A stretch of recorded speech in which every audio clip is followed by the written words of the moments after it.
అందరికీ నమస్కారం అండి. ఈరోజు మనము మీనరాశి వారి యొక్క జాతక ఫలితాలను తెలుసుకోబోతున్నాము. మీనరాశి వారికి జూన్ 29 అనగా సోమవారం నాడు వీరి యొక్క జాతక ఫలితాలను తెలుసుకోబోతున్నాం. అయితే మీనరాశి వారు ఎవరైతే ఇప్పుడే కొత్తగా మన ఛానల్ చూస్తున్నారో దయచేసి ఛానల్ సబ్స్క్రైబ్ చేసుకొని వీడియోకి లైక్ చేసి సపోర్ట్ చేయడం మాత్రం మర్చిపోకండి. మరి వీడియోని ఎక్కడ కూడా స్కిప్ చేయకుండా చివరి చూసినట్లయితేనే మీకైతే పూర్తిగా అర్థమవుతుంది. రేపటి రోజున మీ యొక్క రాశి ఫలితాల ప్రకారం మీకు ఎటువంటి శుభవార్త కలగబోతున్నాయో ఖచ్చితంగా తెలుసుకుందాము. మరి అంతకన్నా ముందుగా శ్రీ మైసమ్మ తల్లి జ్యోతిష్యాలయం అండి. మన గురువుగారు కేరళ తాంత్రికతో స్త్రీ పురుష వశీకరణ చేస్తారు. ప్రత్యేకమైన హోమాలు చేసి భార్యాభర్తల సమస్యలు, కుటుంబ సమస్యలు, ఆర్థిక సమస్యలు, విద్య, ఉద్యోగ, వ్యాపార సమస్యలు, ఎటువంటి సమస్యలకైనా పరిష్కారం చూపండి. మన గురువుగారు గుప్తులకు ఎలాంటి సందేహాలు ఉన్నా కూడా పూజల మార్గం ద్వారా పరిష్కారం చూపిస్తారు. మీరు మన గురువుగారు సంబంధించిన ఫోన్ నెంబర్ 6300487602. చాలా నమ్మకమైన గురువుగారు అండి. మన గురువుగారు 100% ప్రతి ఒక్క సమస్యకి విత్-ఇన్ డేస్లో పరిష్కారం చెప్తారు ఫోన్ ద్వారా. సమస్య మీది, పరిష్కారం మాత్రం మన గురుగారి దగ్గర అయితే కలదండి. ఒక్కసారి నమ్మకంతో ప్రయత్నించండి. ఇక ఇప్పుడు మీనరాశి వారి దిన ఫలితాల ప్రకారము మీనరాశి వారికి అధిపతి గురుడు అంటే బృహస్పతి. రేపటి రోజు మీనరాశి నక్షత్ర ప్రకారం చూస్తే పూర్వభద్ర 4వ పదము, ఉత్తరాభద్ర, రేవతి నక్షత్ర వారికి సోమవారం ప్రశాంతంగా ఆధ్యాత్మిక చింతనతో కూడిన రోజు. కొన్ని ఆలస్యాలు ఎదురైనా సహనంతో వ్యవహరిస్తే అనుకున్న పనులు పూర్తవుతాయి. గ్రహబలాల ప్రకారము గురుగ్రహ అనుకూలంగా ఉండి జ్ఞానం, గౌరవం, శుభ అవకాశాలను పెంచుతుంది. చంద్రుని ప్రభావం వల్ల కుటుంబ విషయాలపై ఎక్కువ శ్రద్ధ చూపుతారు. శని ప్రభావం కారణంగా కొన్ని పనుల్లో ఆలస్యం ఉండొచ్చు, కానీ చివరికి సానుకూల ఫలితం లభిస్తుంది. బుధుని అనుకూలత వల్ల సంభాషణలు, ఒప్పందాలు, విద్యా విషయాల్లో పురోగతి కనిపిస్తుంది. ఇక రేపటి రోజున పరిహారం సోమవారం పరమశివునికి పాలు లేదా నీటితో అభిషేకం చేసి ఓం నమః శివాయ మంత్రాన్ని 108 సార్లు జపించండి. శ్రీ మహావిష్ణు లేదా శ్రీ దత్తాత్రేయ స్వామి ఆరాధన శుభప్రదము. పసుపు రంగు వస్త్రాలు లేదా శనగపప్పు దానం చేయడం మంచిది. సోమవారం కావడంతో పరమశివుని ఆరాధన అత్యంత శుభప్రదం అండి. మీనరాశికి అధిపతి గురుడు కావడంతో శ్రీ మహావిష్ణువు, శ్రీ దత్తాత్రేయ స్వామి ఆరాధన కూడా విశేష ఫలితాలను అయితే ఖచ్చితంగా ఇస్తుంది. ఇక రేపు మీనరాశి వారికి అదృష్ట సంఖ్య అన్ని రకాల కూడా 3, 7 అండి. అదృష్ట రంగులు పసుపు లేత ఆకుపచ్చ. రేపటి రోజున ముఖ్యంగా ఒక ఫోన్ కాల్ అనేది మీకు అన్ని రకాల మార్పులు అయితే ఖచ్చితంగా కలగబోతుందని చెప్పుకోవాలండి. అన్ఎక్స్పెక్టెడ్గా ఈ ఫోన్ కాల్ అనేది మీ జీవితంలో ఎలా ఉండబోతుంది, ఇవన్నీ కూడా మనం క్లియర్గా అయితే ఎవరి వల్ల జరగబోతుందో కూడా తెలుసుకుందాం. అంటే మీరు తెలుసుకోబోనట్లయితే ఆశ్చర్యపోక తప్పదండి. కాబట్టి ఇందుకే ఆ వ్యక్తి ఎవరు, ఆ వ్యక్తి వల్ల మీకు ఏ ఫోన్ కాల్ వస్తుంది, అది బ్లాక్మెయిలా కాలా, లేదా శుభవార్తన అశుభవార్తన, ఇవన్నీ కూడా క్లియర్గా తెలుసుకుందామండి. మీరు ఈ పరిస్థితి నుండి ఏ విధంగా తప్పించుకోవాలనేటువంటి విషయాలు కూడా ప్రతిదీ కూడా వివరంగా అయితే తెలుసుకుందాం. అయితే మీరు ఒక విషయం అయితే గుర్తుపెట్టుకోవాలండి. ఏ విషయాన్నైనా కానీ మనం కంప్లీట్గా వినకపోయినా, అర్థం చేసుకోకపోయినా దానివల్ల ఏంటంటే మనం చాలా వరకు నష్టాలనే సేవ్ చేయాల్సి ఉంటుందన్నమాట. కాబట్టి ఏదైనా సరే, ఎవరైనా కానీ చివరి వరకు తెలుసుకునే ప్రయత్నం అయితే చేయండి. ముఖ్యంగా మీరు చాలా తెలివిగా ఆలోచిస్తారండి, కానీ కొన్నిసార్లు భావోద్వేగానికి విపరీతంగా లోనవుతూ ఉంటారు. కానీ ఎవరినైనా నమ్మితే వారిపై పూర్తి విశ్వాసాన్ని పెట్టుకుంటారు. వారిపై ఏ విధమైనటువంటి అనుమానం అనేది రాకుండా ఉంటుంది. ఎప్పుడు కూడా మీకున్నటువంటి తెలివి ప్రకారం నేను ఎప్పుడు ఏ పొరపాటు చేయను అని చెప్పేసి ఒక రకమైనటువంటి భావనలో మీరుంటారు. అయితే మీ యొక్క పర్సనల్ విషయాలను వేరొకరికి షేర్ చేసుకుంటూ ఉంటారు. కొన్ని సందర్భాల్లో మీ దగ్గర ఉన్నటువంటి వారితో కొన్ని విషయాలను, పర్సనల్ విషయాల్ని షేర్ చేసుకోవడము, అలాగే ఎవరినైనా కానీ మీకు నమ్మదగినటువంటి వ్యక్తులుగా మీ మనసు కనిపిస్తే వెంటనే వారికి అన్ని విషయాలు తెలియజేయటం, ఇలాంటివన్నీ కూడా మీరు చేస్తూ ఉంటారు. అయితే గత కొన్ని రోజులుగా మీరు కొంతమంది వ్యక్తులతో కొంచెం దగ్గరగా మాట్లాడుతూ ఉంటారనమాట.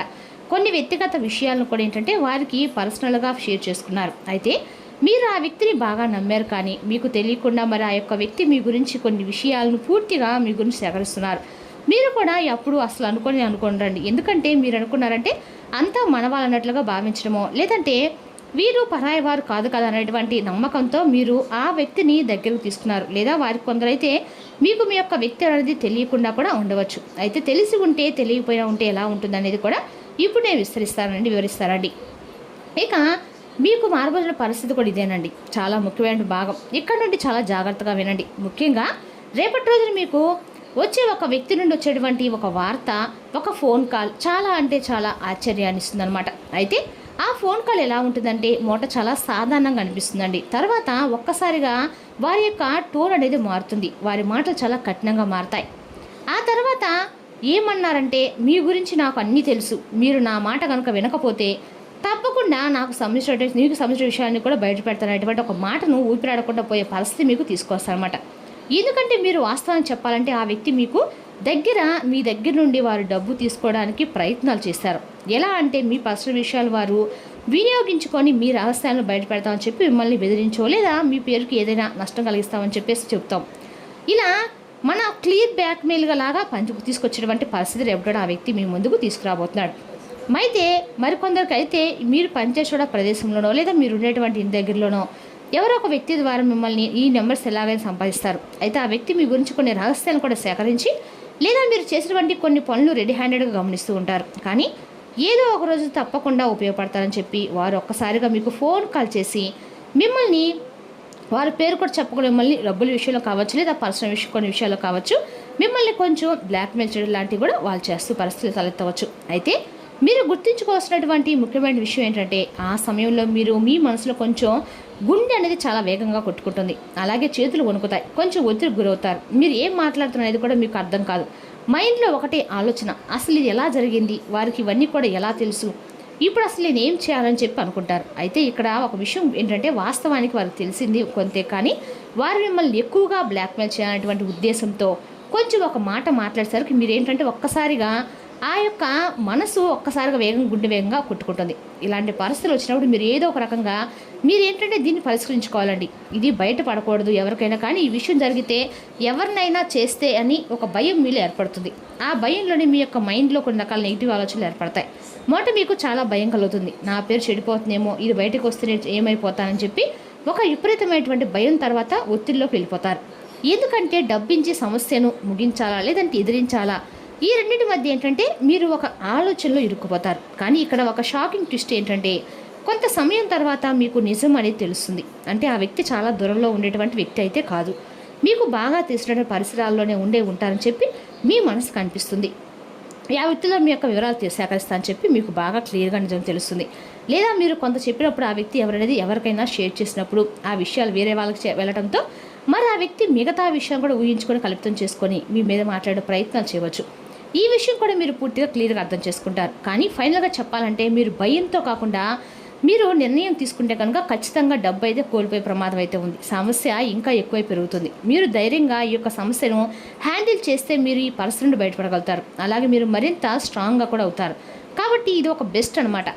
ఇక ఒక టెస్ట్ లాగా అనమాట. ఇక రేపటి ఒక టెస్ట్ మీ మైండ్కి సెట్ అయ్యేటటువంటి టెస్ట్ లాంటిది. కాబట్టి దీంట్లో మీరు ఫెయిల్ అవుతారా పాస్ అవుతారా అనేది కూడా మీ యొక్క వ్యక్తిగత జీవితాన్ని బట్టి డిసైడ్ అవుతారు.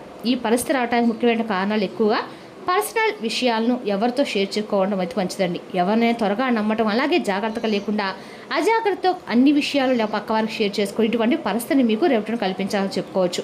అయితే ముఖ్యంగా ఇలా జరగడానికి ఒక రేపటి గ్రహస్థితి ప్రకారము రాహు యొక్క మాయ మోసాన్ని సూచిస్తున్నాడండి రేపటి రోజున. అలాగే బుద్ధుడు కమ్యూనికేషన్ని ప్రభావితం చేయబోతున్నాడు. కాబట్టి ఈ యొక్క కాంబినేషన్లో యొక్క ఫోన్ కాల్ ద్వారా వచ్చేటువంటి ఈ సమస్య మీకు ఎదురు కాబోతుంది. ఇక చెప్పాలంటే కనుక ముఖ్యంగా రేపటి రోజున కొన్ని నష్టాలు ఏంటంటే దీనివల్ల మానసికంగా మీరు ఒత్తిడిలోకి వెళ్తారు. అలాగే ఆర్థిక నష్టం జరుగుతుంది, భయం కలుగుతుంది. కానీ ఇలా జరగడం వలన మీ జీవితంలో భవిష్యత్తులో చాలా జాగ్రత్తగా అయితే మీరు మారుతారండి. నిజమైనటువంటి వ్యక్తులను గుర్తిస్తారు. అలాగే మెంటల్గా స్ట్రెస్ కూడా ఎక్కువ పెరుగుతుంది. అయితే రేపు అసలు ఏం చేయాలి, మరి ఆ వ్యక్తి అయితే ఫోన్ చేస్తుందని చెప్పి అంటారు. మరి మనీ కదా బ్లాక్మెయిల్ చేసే అవకాశాలు ఉన్నాయంటున్నారు కదా, మరి ఈ పరిస్థితిని ఎట్లా బయటపడాలి అన్ని విషయాలు చెప్పారు. మరి ఏమి చేయాలి, దీనికి కూడా సమస్య అయినటువంటి పరిష్కారం తప్పకుండా మీ మనసుకు అనిపించే వస్తుందండి. ఇక్కడ నుండి చెప్పే ప్రతి విషయం దానికి సంబంధించిందే. ఓటికి వెంటనే డబ్బు ఇవ్వకండి. అలాగే భయంతో ఏ నిర్ణయాలు కూడా తీసుకోకండి. అవసరమైతే నమ్మకమైనటువంటి వ్యక్తితో మాట్లాడి నిర్ణయం తీసుకోవడానికి ప్రయత్నం చేయండి. అయితే రేపటి రోజున తప్పకుండా మీరు ముఖ్యంగా రేపటి రోజున శివాలయ దర్శనము, హనుమాన్ చాలీసా పఠించడం చాలా మంచిది. అలాగే నల్ల నువ్వులు ఎవరికైనా దానం చేస్తే చాలా బాగుంటుంది. ఇక ఒక 10 నిమిషాలు ధ్యానం చేయటం వల్ల మీ మనసు రిలీఫ్ అయ్యి మీకు మైండ్లో ఒక మంచి పాజిటివ్ ఆలోచన ఖచ్చితంగా కలుగుతుందండి.